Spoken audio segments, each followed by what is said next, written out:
How to meal prep to save money. Akala mo nakatipid ka kasi 100 lang ulam mo sa labas?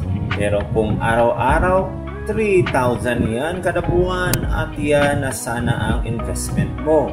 Welcome back sa MoneyWise. Tayo, ako po si Puspay, ang kakampi mo sa pagyaman ng matalino, hindi magastos. Ngayon, pag-uusapan po natin kung paano makatipid ng malaki sa simpleng paraan, ang meal prepping.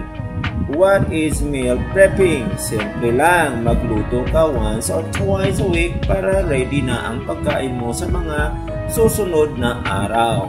No more impulse food delivery, no more overpriced fast food. Ito ang secret weapon ng mga matitipid pero busog. If you fail to plan, you plan to fail. Sabi nga po ni Benjamin Franklin. Kung hindi mo pinaplano ang pagkain mo, ang pera mo ang nauubos, hindi ang gutom mo. Maraming nauubos ang sweldo hindi dahil sa luho, kundi sa unplanned na pagkain. 200 pesos kada araw sa lunch sa labas, that is 4,000 sa isang buwan. Kung nag-meal prep ka, baka 1,500 lang ang total groceries mo. Savings mo, 2,500. Pang-invest na yan. Practical tips po. Number 1, plan your meals weekly. Piliin yung simple, healthy, and abot kaya. Number 2, buy in bulk.